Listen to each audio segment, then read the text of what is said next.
Welcome to the Awaken on Purpose podcast, where each week you'll receive insight, inspiration, and advice for living your purpose and making an impact as a conscious leader. You'll also hear inspirational stories of other conscious leaders who are living and leading from a place of mission, vision, and purpose. Get ready to be enlightened, empowered, and transformed with me, your host, Jennifer Skor. I'm really excited to welcome as a guest to the show today, Mary Henderson. She is an internationally recognized personal branding and digital business specialist. Mary helps service-based business owners, coaches, and consultants systematize, digitalise, and commercialise their knowledge, wisdom, and skills into a scalable and profitable online business so they become an authority in their niche. Welcome, Mary. Clearly, I'm off to a great start in our conversation. I'm so glad you messed up like that, because it just showed that this is for real and we're live, right? That's why. It is. It's real life, yes. And we don't edit out those things either. So, yeah, we're all. Thank you. But you did a great job. Oh, thank you. I've been getting tongue twisted lately this week. I just think it's a thing. Anyway, Mary, I know the listeners would love to know. Tell us more about what inspired you to do the work that you're doing today. Wow. It's such a big question for me, and I don't have an easy answer, but if you will indulge me a few moments just so I can just kind of share the origin of a part of my story where this whole thing triggered, because it will kind of put it all into context. For 7 years, I had a software development company. It was very successful, had an awesome infrastructure. On the outside, people were like, oh my God, she's so successful. Look at her, blah, blah, blah. And on the inside, it was a completely different story. I would put on this facade, yeah, I'm great, I'm happy, I'm successful, I've got this great business, having big clients. But Jennifer, on the inside, I was dying. Inside, at a core level, I knew that I was running the wrong business. I started the wrong business because that was not my natural state. Fast forward 7 years, I then give birth to my second child. And 3 hours after he was born, I had the greatest awakening. I actually mean that in all seriousness, because I reached out to get my lip balm from the side of my drawer, and my business card was in my purse and it just fell out onto the bed. And I literally picked up that business card and I could almost see my whole life turned into this 3D PowerPoint presentation, if you will. And I could see just this whole movie reel of Mary being a label: daughter, sister, friend, boss, all these labels. I'm like, whoa, what's going on here?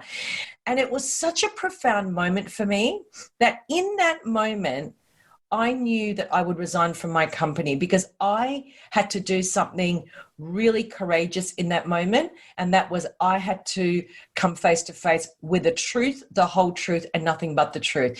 And the truth of the reality, the absolute truth about that moment is that I had to own up and say, I'm only running this show, which is this business, because I'm looking for validation from my parents. I want them to say, we are so proud of you, even though you didn't finish your degree. I wanted to prove that I didn't need a degree to be successful in a professional capacity. And so I did that. 2 weeks after I left hospital, I actually did resign from my own company. We then merged it with a creative agency. And what happened from there is I went on a 12-month sabbatical where I literally, and when I mean literally, I mean literally, shut the door to the outside world. I gave up everything, Jennifer: cars, credit cards, friends, social circles, everything, like everything. And I had to find me. So on that first day of being a normal civilian, not having to go to work, not having to drive to an office, I walked to my computer and I Googled, how do I change my life? They were the exact words I Googled. And Google returned a search result on page 1 where there was a TED Talk, which I clicked on that. And I watched this TED Talk, and the person who gave the TED Talk ended up becoming my mentor for 12 months, who was a philosopher, who was a professor in philosophy from Oxford University. And that 12-month journey that he took me on, as well as another 2 mentors that I had in that time period, would change the whole trajectory of my life, which is why I do what I do today. Wow. There's so much that I want to unpack from what you just said, but I'm probably not going to remember all of it because I have all these thoughts running through my mind right now. But one of the first things that stood out was just, and I know so many people can relate to this, and something similar happened in my journey of awakening too, is that need to prove ourselves. I also did not get a degree. I was on my own at 16 at a pretty young age, and I had made a conscious decision for myself at the time. I had started working in retail when I was about 18 or 19, and I said, well, I can go to school and be a teacher, which is what I used to want to do, or I can stay doing this work because I really actually enjoy it. So I chose to stay in retail, and I ended up making a really successful career out of it. I checked off all the boxes on the list, right? You know, had the job, the salary, and all of that. And I felt like I initially proved what I set out to prove, but then it just got to a place where it didn't work anymore. And I had realized, you know, that I didn't even really know who I was. Yeah. Because I had spent my whole life, you know, being more concerned about proving myself to other people. So anyways, this interview is about you, but just to say that there is some symmetry in our paths. And I know that so many people can relate to that. And your journey is just amazing. You know, so many people have the desire to make that change, but they never actually really do it. No, they don't. And I think that there's a whole fear wrapped around that notion of actually pursuing, you know, your not so much, I don't like to use the word pursue your passion. I don't think that's the right word. I think you have to understand, for me, you know, it's understanding the inventory that you hold inside and do something with that, because passion could be knitting. I might be passionate about knitting. I may not necessarily be able to monetize that. I still am passionate about it, but it's not necessarily, potentially may not turn into, you know, a 6, 7, 8-figure business. So we've got to put things into context as well. Yeah, absolutely. I believe, I mean, this has been the case for me and for a lot of the clients that I work with as well, is that that purpose is something, whatever that higher path is that we align, that we end up doing, is really something that comes from within us. And Yes. It's not just passion, it's a combination of passion, you know, doing what brings us joy, but also our values, our learned skills, and the wisdom that we gain from our life experience. That's what I believe. Exactly. That's exactly right. And once that's packaged together, then you can actually do something with it. Yeah. So on to another topic that I'm very passionate about. Our planet is, you know, obviously experiencing a significant shift in consciousness, and there are always people waking up, you know, so to speak. But more than ever, I believe that it's so important that when we're feeling that guidance to make that change in life, that we are able to pursue it. Because there are a lot of people out there that are feeling guided to birth new creations in the world, right? But maybe feeling hesitant to do so because of established, you know, patriarchal rules in society about what works and what doesn't. so I really believe that the future of leadership are those people being able to step forward, align with their path, and really lead not just themselves, but others from a place of mission, vision, and purpose. So my question for you is, what does conscious leadership mean to you? Yeah, that's a really good question. I think for me, there's a couple of moving parts here, because the word consciousness is so overused and diluted, and I don't really think that people actually understand the true meaning of it. Well, certainly my definition may not be like everyone else's definition. For me, consciousness is having the ability to advance your cognition levels. That's the starting point, because we can read books, we can use the terminology. It all sounds fantastic on the outside, but if you don't have the capacity or the ability to advance your cognition levels, you're actually not waking up. You're also don't have the ability to see the world through a completely different lens than what we were told to look, with the lens that we were given as we were growing up in our environment, the school system, our parents, etc. So to advance your cognition levels, that takes massive courage, because it means you have to unlearn everything you've learned and then relearn it as your starting point. That's the first thing. Then you can see situations and thought processes in other people and yourself, of course, through a completely different perspective, because you see the world very differently. You understand at just a very surface level how the world really works.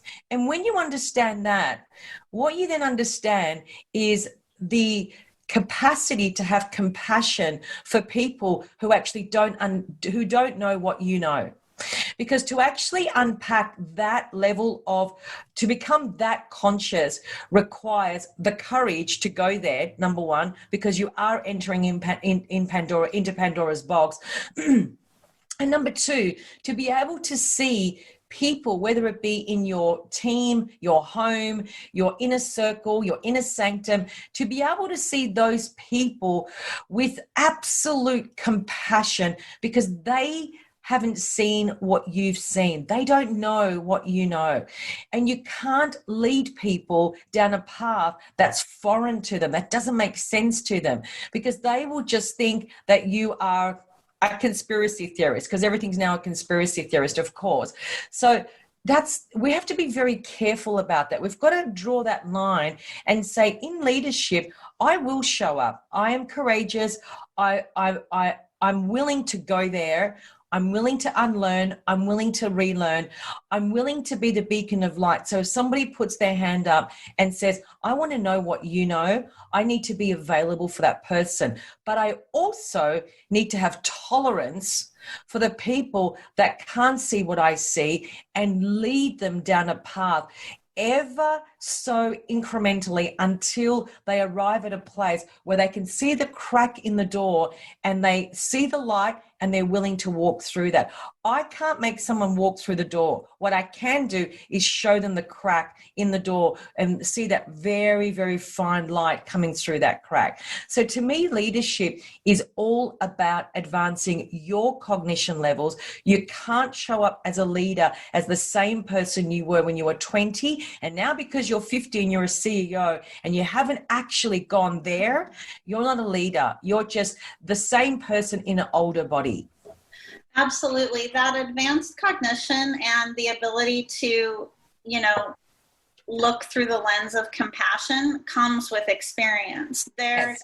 It can only come with experience. There's a huge difference between awareness and applied knowledge.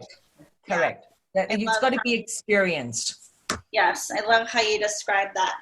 What significance do you feel that one's clarity of purpose plays in terms of their ability to embody their highest self as a leader? So I have a theory around purpose. I don't believe that we look for our purpose. I believe our purpose is to find and understand our mission. So this idea around purpose bothers me because it's like I've got to go out there to find what I'm here for. When it's already in here, I already have what I need in here. It's just that I don't know what it looks like. I haven't felt it. I haven't touched it. I haven't seen it. And because it's so subjective, we think we've got to go out there, which is why the self-help industry is booming. So for me, it's the purpose of my life is to understand what my mission actually is. That's my purpose. I can't understand my mission until I advance my cognition levels. I just can't, because because then I'm coming from a linear standpoint and I need to touch it. I need to see it. I need to feel it. I need to hear it. And if I can't do any of that, then I've got to keep buying those books and going to those courses so I can find my purpose. But you never do find your purpose. The purpose of life, in my opinion, is to pursue the mission, is to understand how to get to that mission by unlearning what you've learned. And that for me is really critical, because ultimately what our ultimate purpose, every human being in this universe, is to get to that place called my true self. That's the ultimate purpose. That's the mission. And on that journey, you have a career, a family, friends, you have all these stories that make up your life, your legacy. But ultimately, at the end of that moment of transitioning into another world, I want to know that I at least came face to face with my true self, and I lived from that place, not from the place of what everybody else wanted me to be. Absolutely. I agree with you. The purpose is the self. You know, we already have it within us. And it's so true that the personal development industry really does heavily promote what much of traditional society has, and that is that you need to look outside yourself for the solution to a problem.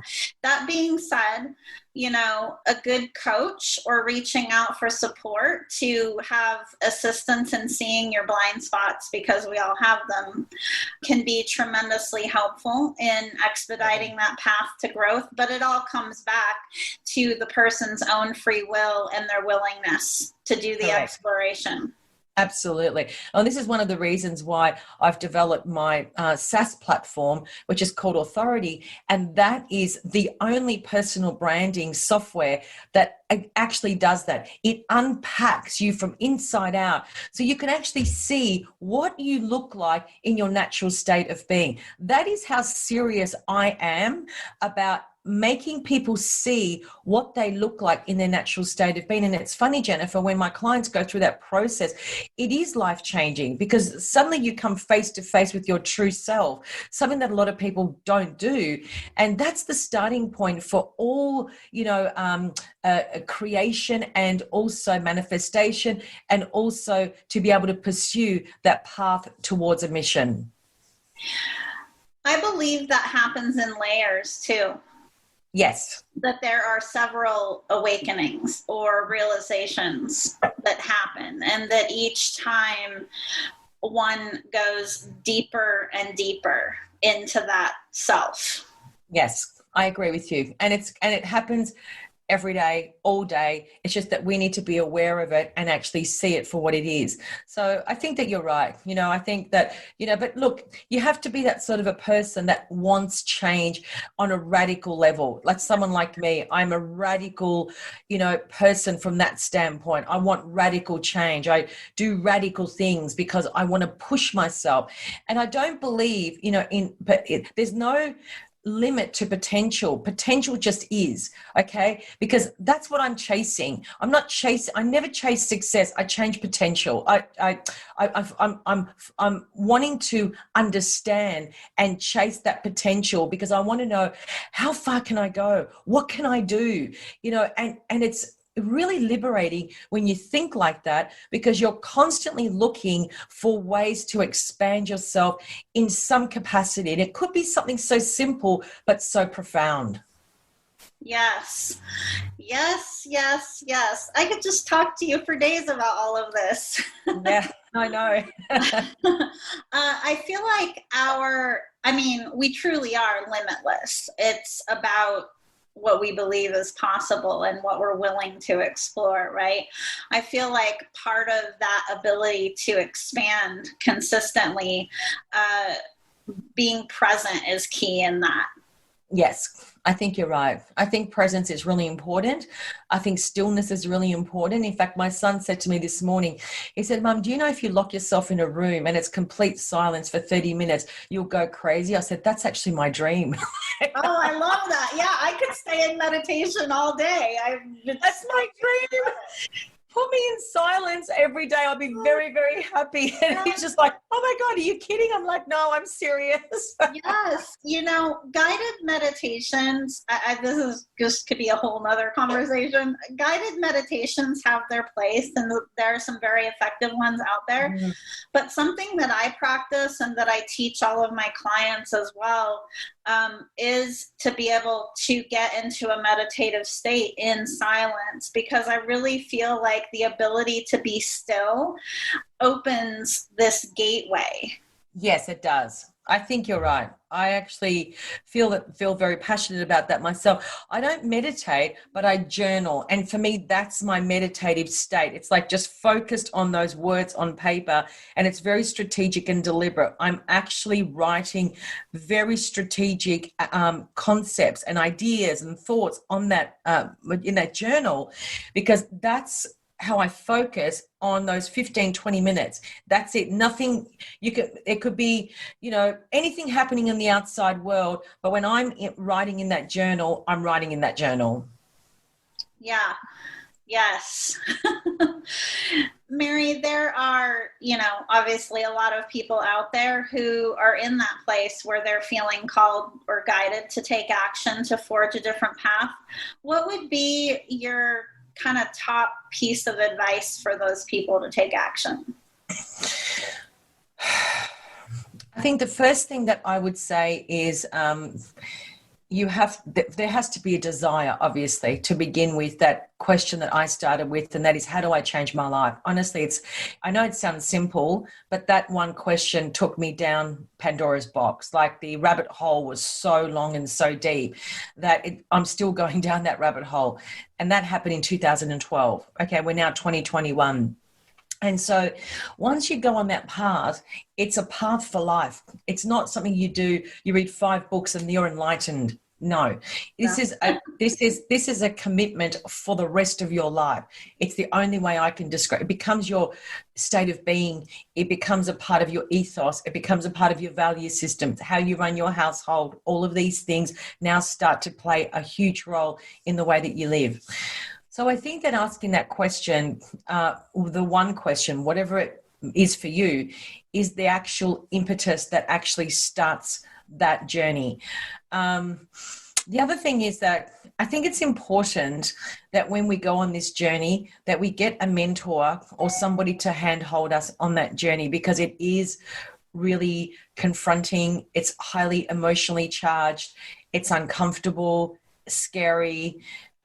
Because it's not self-help. So I must make that distinction. When my mentor, being a philosopher, a professor in philosophy, one of the highest regarded philosophers in the world, who has studied books in the Vatican that you and I don't get access to, who lived in Jerusalem for 15 years and studied with the specifically ancient scriptures, I was privy to a lot of that. I was taught something that I could never have learned in a self-help book, ever. 5 million self-help books could not have taught me what I learned. But I was willing to do that. I was willing to go there. And as he put it in his words, Mary, what the journey you're about to embark on, quote unquote, is not Girl Scouts. And he was right. It was not Girl Scouts. It was really hardcore. There were days when I was just so overwhelmed with emotion, because I had to just take the layers off the lies and deception that I was being told as a child. And I was like, whoa, oh my God, like I've believed that all my life. Like that is, so when you have those aha moments after aha moments after aha moments, on one hand, they're epiphanies. On the other hand, they're soul destroying, because you're like, I've just spent the last 30 years like believing in all these lies. Like, how could they do that to me? So you go through all these emotions, regret, anger, sadness, blame, all this stuff starts to happen. So you do need someone to handhold you through that process so that you don't fall into another self-destructive type of a situation, because that's not the goal. The goal is not to self-destruct. The goal is to actually open yourself up and become a higher version of you. That's the advice I want to give right up front. Doing it on your own is okay. It's just that as long as you're consistent and that you're accessing the right information, that's all that matters. The other thing I want to say, Jennifer, is that the books that I read, they're not Amazon books. They're not books from self-help gurus. The books that I read are books that aren't even available for public knowledge, because I have access to those resources, and it's just a whole different layer of information. And so when you open yourself up at that level and you're connecting with the right people, you're going to get the right information that is going to allow you to understand yourself, but also how the world works. And once you understand those two things, then you can actually make choices. And that's the goal at the end of the day. Wow. Yes. To all of that. It is a journey, and you really have to want it. Yeah, you really do. Otherwise, it's just, again, you're just better off buying the self-help books and having, just knock yourself out. But you always go back to square one with self-help book. That's the problem. Yeah, I mean, and because the self-help books, they might contain information, but they're not designed to teach you how to apply, to really experience true sustainable transformation. I mean, yes. I say transformation, and that implies change. And it is change, but it's really just about peeling back the layers. Yeah. And unlearning everything to remember the essence of who we already are. Exactly. Yes. Mary, this conversation is really powerful, and I am just truly honored to be able to have you as a guest and to be able to share this with the listeners. Mary, if someone wants to connect further with you, where is the best place for them to go? You can go to my website, maryhendersoncoaching.com. You can go to LinkedIn, which is Mary Henderson Coaching. Just look for the pink circle around my face, or send me an email, mary@maryhendersoncoaching.com. Thank you, Mary, so much. Thank you, Jennifer. Thanks a lot. Thank you for listening to the Awaken on Purpose podcast. Please visit me and subscribe to the podcast on iTunes or at awakenonpurpose.com so you never miss an episode. To learn more about how you can live your purpose and make an impact as a conscious leader, visit me at jenniferspoor.com, and while you're there, be sure to join my email list for exclusive offers and a weekly dose of inspiration.